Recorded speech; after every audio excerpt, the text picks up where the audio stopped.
Olá e boas-vindas a mais uma análise aqui do nosso canal. Receber um diagnóstico de câncer e ter que encarar aquelas sessões super pesadas de quimioterapia é, sem a menor dúvida, uma das coisas mais devastadoras que o ser humano pode enfrentar.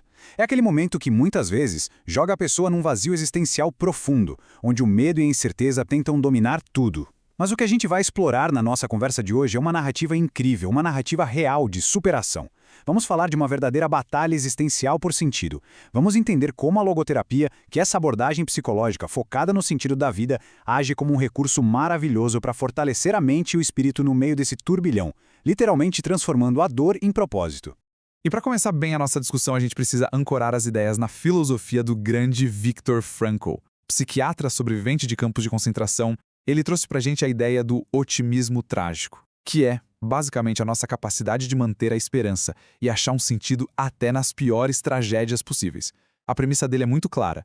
O ser humano é capaz de mudar o mundo para melhor se possível, mas principalmente de mudar a si mesmo para melhor quando for necessário. Quando a doença oncológica chega e a quimio vira uma rotina inevitável, o controle das circunstâncias externas simplesmente desaparece. Só que o espírito humano tem essa aptidão extraordinária de confrontar a adversidade e escolher como vai reagir, mantendo a dignidade intacta até o fim. E olha só como isso muda a perspectiva quando a gente compara com o modelo biomédico tradicional. Historicamente, o foco do tratamento oncológico, com toda razão, está em curar a biologia, focar nos sintomas físicos, nos protocolos químicos e buscar a remissão da doença. Mas a experiência de ficar doente vai muito além do nosso corpo celular. É aí que a abordagem logoterapêutica entra, preenchendo uma lacuna que é absolutamente vital. Enquanto a medicina cuida das células, a busca por sentido cuida da alma humana. O foco passa a ser o cuidado subjetivo, existencial, espiritual, garantindo que, mesmo lá no leito do hospital, a essência do paciente não seja diluída pelos efeitos colaterais. E isso nos leva à primeira grande ferramenta da logoterapia, a força do autodistanciamento. É sobre separar o eu do sofrimento. O mais fascinante ao entrar nessas ferramentas psicológicas é entender que a doença, por mais agressiva que seja, não define quem a pessoa é de verdade. O paciente não é o câncer dele. O autodistanciamento opera na prática como essa habilidade humana incrível de dar um passo para trás, separando a própria identidade do sofrimento. Isso permite que a pessoa observe a dor, o cansaço e os medos sem ser engolida por eles. É o que destranca um profundo senso de liberdade interior. Os artigos que baseiam a nossa análise mostram que essa postura permite até o uso do humor e de uma baita coragem para se colocar acima do problema. É, literalmente, um heroísmo silencioso no dia a dia do tratamento. O que nos leva ao nosso segundo conceito essencial, a autotranscendência. Como ir além da dor? Quando o paciente acessa aquela liberdade interior que a gente acabou de falar, o foco da luta muda. Deixa-se de olhar só para dentro e passa-se a olhar para o mundo lá fora.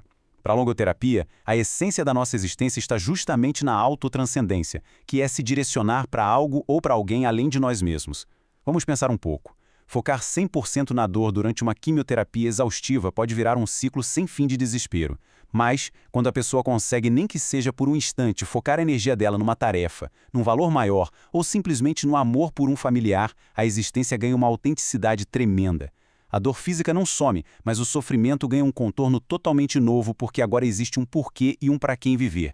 Isso ilustra com perfeição os 3 caminhos fundamentais da logoterapia para cultivar o sentido da vida. Primeiro, temos os valores criacionais, que é quando a gente realiza um trabalho ou cria uma obra, deixando a nossa marca no mundo. Depois, vem os valores vivenciais, experimentados através da beleza, da espiritualidade e, acima de tudo, do amor pelo outro. E, por fim, os valores atitudinais. Esses são talvez os mais profundos de todos. Eles aparecem bem naquelas horas em que batemos de frente com um sofrimento inevitável, que não dá para mudar, e ainda assim escolhemos manter uma postura de resiliência e dignidade gigantesca. Nossa literatura traz exemplos muito concretos, focando bastante em mulheres que sobreviveram ao câncer de mama. Elas enfrentam uma ameaça gigante à vida e também mudanças drásticas na imagem corporal, por conta de cirurgias ou daquela queda de cabelo provocada pela químio. Só que os estudos demonstram que, adotando esses valores atitudinais, elas conseguem ressignificar totalmente os próprios corpos. Elas pegam os estigmas da doença e transformam numa baita oportunidade de crescimento pessoal, achando propósitos que vão muito além da estética. É a superação da limitação física através da força do espírito. E como isso se conecta na vida real? É o que vemos agora. O propósito transforma o sofrimento. A logoterapia agindo na prática. Para tirar isso da teoria e mostrar acontecendo de verdade lá no leito de quimioterapia, temos o caso super interessante de uma paciente de 54 anos, a AR. lutando contra um câncer oral. A equipe terapêutica usou a técnica da desreflexão, que é um desdobramento do autodistanciamento. A ideia ali foi desviar a atenção exclusiva que ela tinha para o mal-estar físico e para o medo da morte e direcionar o foco para o que ainda dava para viver. E olha que incrível! O foco foi totalmente redirecionado para o grande sonho dela, que era escrever contos. Então, ao invés de ser só a paciente com dor, essa mudança ativou a identidade de escritora, trazendo um alívio psicológico gigantesco no meio daquela batalha. E além dessa parte criativa, as pesquisas batem muito na tecla da importância da espiritualidade, da fé e da rede de apoio familiar. Esses são os verdadeiros valores vivenciais na prática. O núcleo familiar sofre junto, a gente sabe, mas quando ele atua como uma rede de apoio, o paciente ganha uma força absurda.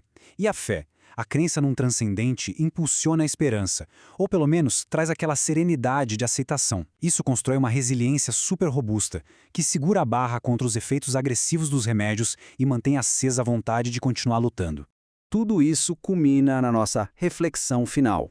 A força do espírito humano, da tragédia ao triunfo.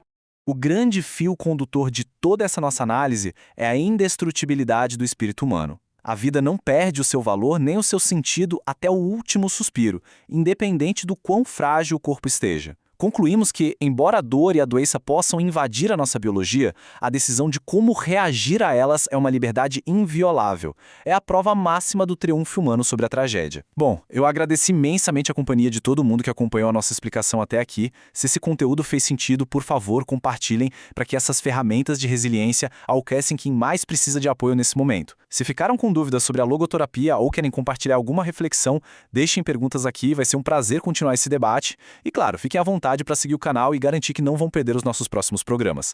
Um abraço e até a próxima!